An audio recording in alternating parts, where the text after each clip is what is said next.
बच्चे इस कहानी से दूर रहे। मेरे ब्रेस्ट 40 इंच के हो गए थे। जब घर से बाहर निकलती तो मुझे शर्म भी आती। हर वक्त मैं दुपट्टे में छुप कर रहती। मेरा वजन भी काफी ज्यादा बढ़ गया था। मेरी भाभी मेरा ब्रेस्ट का इलाज करवाने के लिए डॉक्टर के पास ले गई तो डॉक्टर ने तेल से मसाज करते करते मेरा नाम रुबाब है। मैं बहन भाइयों में सबसे छोटी थी और बहुत खूबसूरत भी थी, लेकिन बहुत मोटी थी। मेरे ब्रेस्ट भी काफी बड़े बड़े थे और इसलिए मेरी शादी भी नहीं हो रही थी क्योंकि मेरा वजन काफी ज्यादा था। दिखने में तो मैं ऐसे लगती थी जैसे मैं 5 बच्चों की माँ हूँ। मेरे ब्रेस्ट बहुत ही मोटे थे। अपने दुपट्टे से मैं छुपा कर रखती थी। जो भी आंटी रिश्ता लेकर आती मुझे देखते ही वापस उल्टे पांव चली जाती। अब तो मेरा दिल टूटने लगा था। मैं अपने आप को कम करने के लिए कई हरबे कर चुकी थी मगर कोई भी काम नहीं आया था। इन्हीं दिनों अम्मा भाई की शादी कर रही थी क्योंकि मेरी वजह से भाई की शादी भी रुकी हुई थी और भाई अब मुझे कोसने लगा था कि तू जैसी मोटी के लिए तो कभी भी रिश्ता नहीं आएगा। लेकिन मैं अब बहुत इंतजार नहीं कर सकता। अम्मा मुझे शादी करनी है। इस मोटी की वजह से मेरी भी उम्र निकलती जा रही है। अब तो मैं भाई की बातें सुनकर बहुत रोने लगी थी। मेरे ब्रेस्ट दिन ब दिन बढ़ते ही जा रहे थे, इसलिए मुझसे कोई भी शादी करना नहीं चाहता था। अम्मा ने कहा बेटी की शादी फिर हो जाएगी, अब बेटे की शादी कर देती हूँ। और फिर अम्मा जब भाभी को भी घर लेकर आई तो मैं देखती ही रह गई। भाभी इंतहाई खूबसूरत थी। वो एकदम परफेक्ट थी। वो दुबली पतली थी, गोरी चिट्टी। भाभी को देखकर भाई तो पागल हो गया था। जो भी उन्हें देखता देखता ही रह जाता था। लेकिन मुझे एहसास से कमतरी भी हुआ था। मैं अब भाभी से कुछ टोटके लेना चाहती थी ताकि मैं भी उन्हीं की तरह परफेक्ट नजर आऊं और खूबसूरत बनूं। थोड़े ही दिनों में भाभी से दोस्ती कर ली। भाभी भी मुझसे बातचीत तो नहीं करती थी, लेकिन मैं उससे इसकी फिटनेस का राज पूछना चाहती थी। कुछ दिन बाद मेरी भाभी के साथ बहुत ही अच्छी दोस्ती हो गई। अब भाभी मुझसे कहती कि तुम भी जल्दी से शादी कर लो। मैं भाभी से पूछती कि मैं शादी कैसे कर लूं। मेरे पास तो ना ही आप जैसी खूबसूरती है, ना ही मेरा वजन कम है, और मेरे ब्रेस्ट देखें कितने बड़े बड़े हैं। जो भी मेरा रिश्ता लाता है वो मुझे दूध पिलाती माँ समझकर भाग जाता है। दिन ब दिन ब्रेस्ट का साइज बढ़ता ही जा रहा है, इसलिए कोई भी मुझे नजर भरकर देखता ही नहीं। भाभी बोली इसमें क्या है, मैं तुम्हारा सारा इलाज कर दूंगी। मैं भाभी को हैरान होकर देखने लगी कि भाभी मेरा इलाज कैसे करेगी। क्या मेरे ब्रेस्ट का साइज छोटा हो सकता है? क्या मैं भी आपकी तरह दुबली पतली नजर आऊंगी? भाभी बोली कि हाँ बाबा हाँ, तुम एकदम स्मार्ट नजर आओगी। बस कुछ दिन तेरा इलाज चलेगा, फिर रिजल्ट देखने को मिलेगा। तेरा इलाज पूरा हो जाएगा और तू भी दुबली पतली नजर आएगी। तू अभी बुर्खा पहन, हम डॉक्टर की क्लिनिक चलते हैं। मैं बहुत ज्यादा खुश हो गई। मुझे तो यकीन ही नहीं आ रहा था। आज पहली बार किसी ने मुझे डॉक्टर के पास जाने का कहा था और मेरा इलाज हो सकता है कहा था। वरना सब यही कहते हैं तू रोटी बहुत खाती है, कम कर ले तो ठीक हो जाएगी, वरना ज्यादा खाएगी तो 5 बच्चों की अम्मा लगेगी। भाभी ने बाहर जाकर एक रिक्शा रोका, फिर मुझे उसमें बैठने का कहा और बोली चलो, मैं तुम्हें क्लिनिक में लेकर चलती हूँ और वहां जाकर तुम्हारा सारा इलाज हो जाएगा। भाभी की बातें सुनकर तो मैं अपनी खूबसूरती के ख्वाब देखने लग गई थी और मन ही मन में बहुत खुश भी हुई थी। मैं खुशी खुशी भाभी के साथ बैठी। हम तकरीबन आधे घंटे की मुसाफत पर वाक़ एक क्लिनिक में पहुंचे थे, मगर मुझे बड़ी हैरत हुई थी कि इस क्लिनिक पर कोई बोर्ड वगैरह नहीं लगा हुआ था, ना ही इसमें ज्यादा लोग थे। मेरे जैसे कुछ लड़कियां वहां बाहर बैठी हुई थी, जबकि कुछ के चेहरों पर बड़े बड़े दाग धब्बे और दाने थे। उनको देखकर मुझे अपना आप काफी बेहतर लगा। थोड़ी ही देर के बाद एक लड़की अंदर आई। वो इन सब औरतों को देखने लगी जो कि इस कमरे में बैठी हुई थी। फिर उसकी नजर मुझ पर पड़ी तो उसने अजीब से अंदाज में मुस्कुराते हुए मेरी भाभी को इशारा किया। भाभी ने भी उससे इशारों में ही कुछ कहा। मुझे देखकर बाहर आ गई। वो औरत मुझे देखकर बहुत खुश हुई। भाभी ने मुझे कहा ये औरत जो भी पूछे तुम सीधा सीधा जवाब दे देना, फिर यही तुम्हें बड़ी डॉक्टरनी के पास लेकर जाएगी। और हाँ, जो भी तुम्हें मसला है वो इन्हें बता देना ताकि तुम्हारे इलाज करने में आसानी हो। भाभी की इस बात को सुनकर मेरे दिल में फिर से एक उम्मीद जागी थी कि इससे मेरा मसला हल हो जाएगा। लेकिन मुझे क्या पता था कि मेरी किस्मत बदलने वाली है। भाभी तो मेरी जिंदगी बदल के रख देना चाहती थी और भाभी पर भरोसा करके मैं एक बहुत बड़ी गलती करने वाली हूँ। वो लड़की कमरे में लेकर गई। वहां पर भाभी मौजूद नहीं थी। मुझसे कहने लगी तुम्हारे ब्रेस्ट को नापना पड़ेगा और तुम्हारे वजन को तोलना होगा। पता लगाना पड़ेगा कि जिससे में पानी कितना है और चर्बी कितनी। तुम इस बेड पर लेट जाओ, मैं मशीन लेकर आती हूँ। मैं बहुत हैरान हुई, लेकिन भाभी ने कहा था कि चुपचाप इस औरत की बात मान लेना, ऐसा ना हो कि बाद में कोई मसला हो। मैंने फौरन ही बेड पर लेटकर उसकी कहने के मुताबिक आंखें बंद कर ली। उसके बाद अल्लाह जाने क्या हुआ, मैं नहीं जानती थी। कुछ ही देर गुजरी थी कि कुछ आवाज सी आने लगी। शायद वो औरत कमरे में दाखिल हुई थी। बस फिर क्या था, मेरी आंखों पर किसी ने पट्टी बांध दी। मुझे बहुत डर लग रहा था क्योंकि भाभी भी आस पास नहीं थी। पट्टी बांधने के बाद मुझे कुछ पता नहीं चला। फिर जब मेरी पट्टी खोली तो मैं बिल्कुल वैसी की वैसी ही थी। क्या इस तरह करने से मेरा वजन कम हो सकता था और क्या मेरे ब्रेस्ट नॉर्मल हो जाते? मैं यही सोचती रह गई थी, लेकिन मुझ में कोई तब्दीली नहीं आई थी और ये अमल तकरीबन 5 से 7 मिनट का था। अलबत्ता मुझे अपने पूरे जिस्म में जलन सी महसूस होने लगी। मैंने उस औरत से पूछा कि ये क्या था, मेरे साथ तुमने क्या किया है? बोली कि मैंने तुम्हारा अल्ट्रासाउंड किया है। इसमें हैरानगी वाली कौन सी बात है? अल्ट्रासाउंड? मेरे दिमाग में फिर से बातें फिरने लगी। अल्ट्रासाउंड तो उन औरतों का किया जाता है जिनको कोई बच्चे वगैरह का मसला हो, लेकिन मेरा मसला तो कुछ और था। मैं सबसे पहले अपने ब्रेस्ट का साइज कम करना चाहती थी। दिन ब दिन बढ़ता ही जा रहा था, लेकिन यहाँ तो मेरा अल्ट्रासाउंड किया जा रहा था। लेकिन अल्ट्रासाउंड के लिए पेट पर एक खास किस्म का पानी लगाया जाता है और मशीन भी दूसरी होती है। इस औरत ने तो मुझे हाथ तक नहीं लगाया था। फिर ये कौन सा अल्ट्रासाउंड था जो बिना देखे हो गया? मुझे बहुत अजीब लग रहा था। फिर वो मुझे अपने सामने बिठाकर मुझसे बातें करने लगी। बोली कि तुम्हें कब से पता चला कि तुम्हारे ब्रेस्ट का साइज बढ़ने लगा है? तुम खाती कितना हो? मैं सारी बातें जो बोल रही थी वो एक कॉपी पर लिखती जा रही थी। यहाँ तक कि सारी मालूमात मुकम्मल हो गई तो उसने मुझे कहा, अब तुम बाहर आ जाओ और अपनी भाभी को अंदर भेजो। मैं डरते डरते बाहर चली गई। मुझे तो पता नहीं था कि मेरा साइज कम भी हो पाएगा या नहीं। भाभी को मैंने अंदर कमरे में भेज दिया। खुद मैं दरवाजे के बाहर खड़ी हो गई। मुझे दरअसल अजीब लग रहा था कि मैं यहाँ खड़ी रहूं। मैं तभी दरवाजे के करीब जाकर खड़ी हो गई तो मेरे कानों में भाभी और उस औरत की बातों की आवाजें आने लगी। तभी मुझे अंदर से हंसने की आवाज आई तो मैं हैरान हो गई कि भाभी की इस औरत से दोस्ती थी या वो उसे जानती थी पहले से ही, क्योंकि इन दोनों की हंसने की आवाजें बाहर तक आ रही थी। खैर मैं कुछ कर नहीं सकती थी। मेरी भाभी ही मेरा सब कुछ थी। भाभी थोड़ी देर के बाद कमरे से बाहर आई। उनका चेहरा बिल्कुल सपाट था। कहने लगी, चलो जल्दी से घर चलो, अब काफी देर हो गई है, तुम्हारा भाई भी आने वाला होगा। मैं उनकी इस हड़बड़ी को समझ नहीं पाई। मैं उसके पीछे पीछे आ गई, लेकिन मैं भाभी से पूछना चाहती थी क्या मेरा इलाज मुमकिन है, लेकिन भाभी तो इतनी जल्दी में थी कि मुझे मौका ही ना मिला। भाभी ने फौरन ही जाकर सड़क पर एक रिक्शा लिया और उसमें बैठ गई। पूरा रास्ता भाभी ने मुझसे कोई बात नहीं की। वो गुमसुम ही रही, शायद अल्फाज का चुनाव कर रही थी मुझसे बात करने के लिए, लेकिन भाभी के सामने मेरी जुबान भी खुल नहीं रही थी। आधे घंटे में घर पहुंचे। भाभी ने रिक्शे वाले को पैसे दिए और वापस भेज दिया। रिक्शे वाला मुझे बड़ी अफसोस भरी नजरों से देख रहा था। लगता था जैसे उसे सब कुछ मालूम हो, जो मुझे बताना चाहता हो। उसने मुझे आवाज भी दी कि रुकिए, बात सुनिए। भाभी ने उसे झिड़क कर वहां से भगा दिया था। मैं बहुत परेशान हुई थी। मेरा तो दिल चाह रहा था कि मैं भाभी से सारी बातें पूछ लूं, उनसे कहूं कि मैं भाई को बता दूंगी, लेकिन मैं क्या कर सकती थी?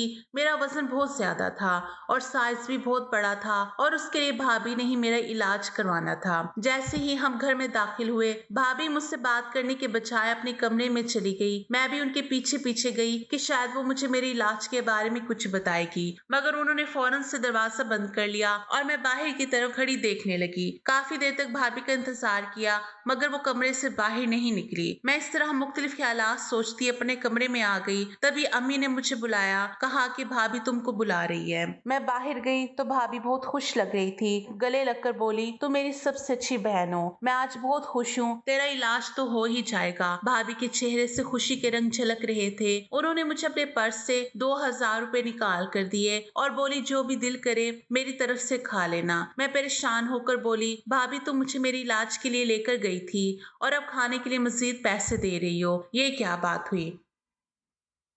मेरे पूछने पर भाभी हंस पड़ी। हाय, इसमें क्या बात है, तुम खाना पीना आज कर लो, कल से तुम अच्छी तरह से डाइटिंग कर लेना और मैं तुम्हारा इलाज भी करवाऊंगी। और हाँ, इस डॉक्टर ने मुझे दवा भी दी है, इस दवा से 2 हफ्ते में तुम्हारे पेट की चर्बी पिघल कर खत्म हो जाएगी। और एक ऑयल भी दिया, वो ऑयल अपने ब्रेस्ट को लगाकर अच्छे से मसाज करोगी तो जल्द से जल्द इस मसले से भी निजात पाओगी।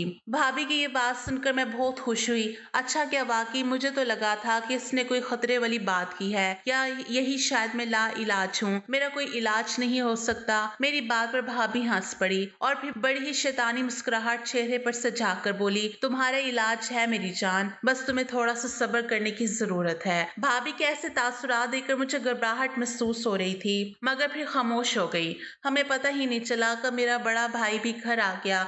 मैंने और असद ने खूब मजाक किया, हम लोगों ने बाहर से खाना मंगवाया और खाया। सब कामों से फारिग होकर भाभी मेरे कमरे में आई। उसके हाथ में छोटी सी शीशे की बोतल थी। मेरी तरफ देखते ही बोली, यही वो दवा है जो इस डॉक्टर ने मुझे दी है। अगर तुम इस ऑयल को अपने ब्रेस्ट पर लगाओगी तो ब्रेस्ट की चर्बी पिघल जाएगी। मैंने भाभी से कहा, इससे क्या होगा, ये तो बहुत थोड़ा सा ऑयल है। नहीं, इसी से तो असल असर होगा, ये बहुत तासीर वाला ऑयल है। ये कहकर भाभी ने वो बोतल मुझे दिखाई। इसमें खास किस्म का तेल था। भाभी ने मुझे बताया कि इस तेल को ब्रेस्ट पर लगाकर थोड़ा मसाज करके रात भर सो जाना है। तुम्हारा वजन कम होने की वजह से तुम्हारे जिस्म में बहुत सारी तब्दीलियां आना शुरू हो जाएंगी। भाभी की बात सुनकर मैं बहुत खुश हुई। भाभी ने कहा कि ये दवा बहुत महंगी है, मैंने तुम्हारे लिए 15,000 रुपए की ली है, सो इसका एहतियात से इस्तेमाल करना। एक कतरा तेल का डालकर मसाज करना, इससे तुम्हें बहुत ज्यादा मदद मिलेगी। मैं भाभी की बात सुनकर बहुत शुक्रगुजार हुई। फिर भाभी को कुछ याद आया। वो बोली, बात सुनो, तुम इस दवा को लगाने के बाद तुम अपने कमरे में ही रहना, कहीं इधर उधर मत जाना, इससे नींद बहुत आती है। जी भाभी, मैं कहीं नहीं जाऊंगी, आप फिक्र ना करें, पूरा कोर्स करूंगी। हाँ, बहुत अच्छी बात है, चलो अब मैं चलती हूँ, रात बहुत हो गई है। ये कहकर भाभी मेरे कमरे से चली गई और मैं उस शीशी को देखने लगी जो बहुत ही छोटी सी थी। इसमें जैसा लगता था तेल नहीं बल्कि जहर के कतरे हों। मैंने ये सब बोला तो एक अजीब सी बदबू मेरे नाक से टकराई थी। खैर, मैंने दरवाजा बंद किया और इसका इस्तेमाल करने के बाद मैं सो गई। मुझे उस रात बहुत गहरी नींद आई थी। काफी देर में सोती रही, बिल्कुल ऐसे ही जैसे कोई बेहोश होता है। सुबह के तकरीबन 10 बजे अम्मा ने मेरा दरवाजा जोर जोर से बजाया। अम्मा की दस्तक सुनकर मैं भी बहुत ज्यादा डर गई थी, क्योंकि ऐसा पहले कभी नहीं हुआ था। उठते ही मेरी नजर घड़ी पर पड़ी तो मैं हैरान रह गई थी कि सुबह के 10 बज रहे थे। हालांकि ऐसा नहीं होना चाहिए था। मैं सुबह के 10 बजे तक आज तक भी नहीं सोई थी। मैंने हमेशा अपनी जिंदगी में एक रूटीन रखी हुई थी। फिर जैसे ही मैंने दरवाजा खोला तो अम्मा की मुझ पर नजर पड़ते ही परेशान होकर मुझे देखने लगी। अरे बेटी, क्या हुआ, तुम तो बहुत जल्दी उठ जाया करती हो, आज ऐसे क्या बात होगी। अम्मा के कहने पर मैं वाकई खुद को हैरत से देखने लगी। मेरे जिस्म से भी बदबू आ रही थी।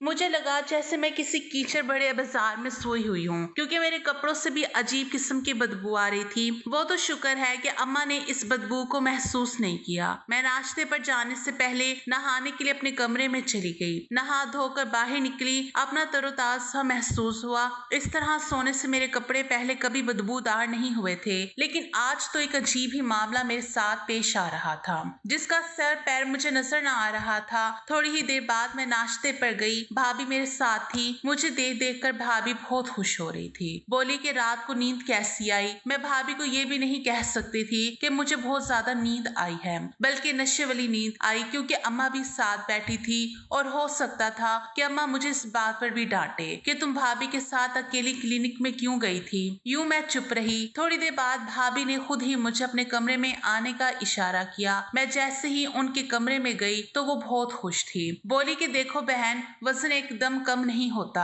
तुम्हें कुछ महीने मेहनत करना पड़ेगी। इस तेल का बाकायदगी से इस्तेमाल करना होगा, लेकिन इससे पहले तुम्हारा एक जगह टेस्ट करवाना चाहती हूँ। इस टेस्ट के बाद ज्यादा अच्छे से पता चलेगा कि तुम्हें कौन सी दवा की जरूरत है। तुम तो जानती हो तुम्हारा मोटापा खतरनाक हद तक बढ़ चुका है। अब तुम किसी से शादी करोगी तो वो तो तुम्हें अपनी माँ के बराबर समझेगा, क्योंकि तुम्हारा वजन बहुत ज्यादा है। ये बात सुनकर मैं डर गई। मैंने कहा, भाभी आपने जो टेस्ट भी करवाना है मैं आपके साथ चलने को तैयार हूँ, लेकिन खुदा के लिए मेरे मोटापे का कुछ करें। भाभी ने भी डॉक्टरी का कोर्स किया था, इसलिए मुझे उन पर बहुत ज्यादा भरोसा था। भाभी ने कहा, क्या शाम को चलेंगे? शाम को मैं तैयार होगी। भाभी ने इसी तरह एक रिक्शे वाला बुलाया और मुझे लेकर इस क्लिनिक चली गई। मैं इसी वजह से पूरी इत्मीनान थी, क्योंकि मैं पहले भी एक बार यहाँ आ चुकी थी। भाभी बोली, तो इसी तरह कुर्सी पर बैठ जाओ, मैं थोड़ी देर डॉक्टर साहबा को लेकर आती हूँ। मैं कुर्सी पर बैठी थी। डॉक्टर साहबा चंद मिनट बाद तशरीफ ले आई। फिर उनके आते ही मुझे पसीने आने लगे और वो बुरी तरह हंसने लगी और कहने लगी, स्मार्ट लग रही हो। जबकि मैं हैरान थी कि ऐसा तो किसी ने आज तक नहीं कहा था कि मैं पतली लग रही हूँ। क्या ये लोग मुझे बेवकूफ समझ रहे थे? मैंने देखा उस औरत के हाथ में कपड़े थे जो नई और जदीद तर्ज के लग रहे थे। उस औरत ने वो कपड़े भाभी को दिए। भाभी ने उससे कपड़े लेकर मुझे दिए और बोली, जाओ जाके गुस्ल खाने में ये कपड़े तब्दील करके आओ, इसी में तुम्हारा चेकअप होगा। मैंने कपड़े देखे तो वो किसी दुल्हन के जैसे कपड़े थे। लग ही नहीं रहा था कि उन कपड़ों में मेरे चेकअप का कोई बंदोबस्त होगा, क्योंकि ये कपड़े हॉस्पिटल के हरगिज ना थे। मैं हॉस्पिटल के कपड़ों से वाकिफ थी। वो तो पहनने में आरामदायक होते हैं, जबकि ये कपड़े बहुत ज्यादा चमकीले भड़कीले थे। मैं हैरत ज़दा निगाहों से भाभी को और उस लड़की को देखने लगी। अरे जाओ पहन कर आओ ना, मैं तुम्हारा इंतजार कर रही हूँ। मेरे पास इतना वक्त नहीं है, और भी मरीज हैं। ये कहकर गुस्ल खाने में गई। वहां जाकर वो कपड़े तब्दील करके बाहर आ गई। वो कपड़े मुझे पूरे थे, वरना अमूमन मुझे इस तरह के कपड़े कभी पूरे ना आते थे। वो औरत मुझे कपड़े पहनाकर एक कमरे में लेकर गई। मुझसे कहने लगी कि तुम यहीं थोड़ी देर बैठी रहो, और हाँ, तुमने सामने इस शीशे को देखना है, हिलना जुलना नहीं है। मैं उस औरत की हिदायत पर अमल करने लगी। सामने ही बहुत बड़ा शीशा रखा हुआ था जिसमें देख रही थी। यहाँ बैठे मुझे काफी देर गुजर गई थी। फिर आहिस्ता आहिस्ता मुझे नींद तारी हो गई। अब मुझे कुछ होश ही ना रहा। जब मुझे होश आया तो मेरा अंग अंग दर्द कर रहा था। मुझसे उठकर बैठा भी नहीं जा रहा था। मेरी पूरी बॉडी ढीली हो चुकी थी। बहुत मुश्किल से मैं उठकर बैठी थी और लड़खड़ाती हुई पांव से चलकर बाहर आई थी। जहाँ पर भाभी और डॉक्टर ने हंस हंस कर बातें कर रहे थे, मैंने सीधे जाकर उनसे सवाल किया कि या मेरा कौन सा इलाज करे हैं जो मुझे इतनी दर्द हो रही है, और मैं बार बार क्यों बेहोश हो रही हूँ। मैं अपनी बात सख्त लहजे में पूछ रही थी, लेकिन भाभी और डॉक्टर मेरी बातें सुनकर एकदम हैरान हो गई। फिर कुछ संभलते हुए भाभी कहने लगी, डरने की कोई जरूरत नहीं है मेरी जान, तुम्हारे जिस्म का थोड़ा सा मसाज किया है, और इसलिए ताकि तुम्हारे जिस्म से चर्बी पिघल कर बाहर आ जाए। ऐसा करने से ही तुम्हारा वजन घट सकता है। भाभी की इस तरह की बातें सुनकर मैं एकदम पुरसकून हो गई। मुझे सिर्फ अपना वजन घटाना था कि मैं भाभी की तरह खूबसूरत दिखूं, इसलिए भाभी की हर बात पर भरोसा करती जा रही थी। लेकिन मुझे उन पर शक भी हो रहा था, लेकिन मैं चाह कर भी उनको कुछ ना कह सकती थी, क्योंकि मैं जानती थी अगर मैं उनसे कुछ भी उल्टा सीधा कहूंगी तो भाभी मेरा इलाज नहीं करेंगी। इसलिए ये सोचकर मैं खामोश हो गई थी। फिर मैं भारी दिल के साथ घर चली गई थी, लेकिन घर जाने से पहले कपड़े और मेकअप उतार के गई थी ताकि अम्मा को इस बात पर शक ना हो। लेकिन क्लिनिक से जाने के बाद भी मुझे कमजोरी महसूस हो रही थी। मेरे जिस्म में भी काफी ज्यादा दर्द था, जिससे मैं ये बात अम्मा से नहीं कह सकती थी। इतनी ज्यादा मुझे नींद भी आ रही थी, इसलिए कमरे में जाकर फिर से सो गई। मेरी अम्मा मुझे इस हालत में देखकर परेशान होने लगी थी, और सुबह जब मैं उठी तो मुझसे पूछने लगी कि क्यों, क्या हुआ है, तुम्हारी तबीयत कुछ ठीक नहीं लग रही है। मुझे कोई बात है तो बताओ मुझे। माँ तो माँ होती है, बच्चे की हर तकलीफ को समझ जाती है। लेकिन मैं ये बातें अम्मा को बताकर उनको परेशान करना नहीं चाहती थी। कुछ भी नहीं, बस कुछ थकावट महसूस हो रही है इसलिए। लेकिन ऐसी कोई बात नहीं जिससे आप परेशान हो, मैं बिल्कुल ठीक हूँ। कुछ दिन ऐसे ही गुजर गए। मैं हर रात इस ऑयल का मसाज करके सोती, लेकिन इससे मुझे कुछ भी फर्क महसूस नहीं हो रहा था। लेकिन इस दवा से मुझे बहुत ही बेहोशी वाली नींद आ जाती। इसके बाद जो भी मेरे साथ होता वो मुझे कुछ भी याद नहीं रहता था। जब सुबह हुई तो मेरा पूरा जिस्म दर्द कर रहा था। फिर अगले दिन भाभी बहुत खुश दिखाई दे रही थी और मुझसे कह रही थी कि तुम तो थोड़ी दुबली नजर आ रही हो, चलो डॉक्टर से मिलकर आते हैं ताकि तुम्हें और कुछ दवा दे दें ताकि तुम जल्दी से जल्दी दुबली पतली नजर आओ। भाभी की बातें सुनकर मुझे तो अपने जिस्म में कुछ फर्क महसूस नहीं हो रहा था। वो मुझसे झूठ क्यों बोल रही थी? मुझे भाभी पर शक हो रहा था, इसलिए उनको पकड़ना चाहती थी कि भाभी मेरे साथ क्या कर रही थी। मैं भाभी के साथ क्लिनिक जाने के लिए मान गई। जब भाभी मुझे क्लिनिक लेकर गई तो मुझे फिर से वही दुल्हन वाले कपड़े पहनने को दिए और मुझे अच्छा सा मेकअप भी किया। मैं मौके का फायदा उठाकर मोबाइल में वीडियो ऑन करके एक जगह छुपा कर रख दिया ताकि मैं जान सकूं मेरे साथ क्या होता है, जिससे मुझे कमजोरी हो रही है। जो फोन मैंने वीडियो ऑन करके छिपाया था, जब मैंने उस वीडियो को ऑन करके देखा तो मेरे होश उड़ गए। मेरी तो दुनिया ही पलट कर रह गई थी। भाभी ने तो मेरी जिंदगी बर्बाद करके रख दी थी और मुझे तो इस बात पर यकीन नहीं आ रहा था ये वजन कम करने के चक्कर में मैंने भाभी पर भरोसा करके ये क्या कर दिया था। भाभी से नजरें बचाकर अब मैं यहाँ से भागना चाहती थी। अगर वीडियो की बात कहूँ तो वीडियो में ऐसी चीज थी जिसे देखकर मेरी जिंदगी बर्बाद हो गई थी। वीडियो जब मैंने देखी तो उसमें मुझे ऑयल लगाया जा रहा था और मैं आहिस्ता आहिस्ता बेहोश हो गई थी। और जैसे ही मैं बेहोश हुई तो एक आदमी कमरे में दाखिल हुआ और दाखिल होते ही उसने मेरे साथ जबरदस्ती करके अपना हक वसूल कर चुका था और भाभी और डॉक्टर मिलकर मेरा वीडियो बनाने लगे थे और ये वीडियो शायद यूट्यूब पर अपलोड करने वाले थे। ये सब देखकर तो मुझे चक्कर से आने लगे थे। ये मेरे साथ भाभी ने क्या कर दिया था। मैं यही सब सोचते हुए अंधाधुंध अपने घर की तरफ भाग रही थी और मेरे पास सबूत के तौर पे भी वीडियो भी थी और ये वीडियो मैं अपनी माँ और भाई को बताना चाहती थी। जब मैंने घर आकर माँ और भाई को ये बात बताई तो भाई और अम्मा बहुत गुस्सा हो गए थे। अब भाभी भी घर पहुंच गई थी, लेकिन भाभी मुझे क्लिनिक में ना पाकर घबरा गई थी। लेकिन भाभी के घर पहुंचने से पहले मैं भाभी की सच्चाई माँ और भाई को बता दी थी। भाभी के घर आते ही भाई ने उनके मुंह पर थप्पड़ रसीद किया था। तो फिर भाभी चीखती हुई बोली, क्यों मुझ पर हाथ उठा रहे हो? भाई ने भी चीख कर कहा, ये तुमने क्या किया है मेरी बहन के साथ? मैं अब तुम्हें एक लम्हे के लिए भी इस घर में नहीं रख सकता, इसलिए मैं तुम्हें तलाक देता हूँ। 3 बार तलाक देने के बाद इतने में पुलिस भी आ गई थी। पुलिस आते ही भाभी को गिरफ्तार करके लेकर चली गई थी और जो भी उसके पास था वो सब पुलिस ने डिलीट कर दिया था। भाभी जिनके साथ मिलकर ऐसा काम कर रही थी, पुलिस ने भाभी की मदद से उनके ग्रुप वालों को गिरफ्तार कर लिया था। मैं वाहिद लड़की नहीं थी जो भाभी ने मेरे साथ ऐसा किया था। मेरी जैसी कई लड़कियां थी जिनकी भाभी ने जिंदगी बर्बाद कर रख दी थी। पुलिस को भाभी लेकर चली गई थी, लेकिन मेरी जिंदगी तो बर्बाद होकर रह गई थी। अब मैं कुंवारी नहीं थी, अब मेरा कुंवारापन छीन चुका था। अब कौन मुझसे शादी करता? मैं और अम्मा गले मिलकर फूट फूट कर रोती थी। जो मेरी किस्मत में था वो मेरे साथ हो गया था, इसलिए अपने घर वालों को बताए बगैर कोई भी काम करना नहीं चाहिए था। हर बात अपनी माँ से शेयर करनी चाहिए ताकि आपको जिंदगी जीने में आसानी हो। आज की कहानी आपको कैसी लगी कमेंट करके जरूर बताइएगा और अच्छी लगी तो लाइक और शेयर जरूर कीजिएगा।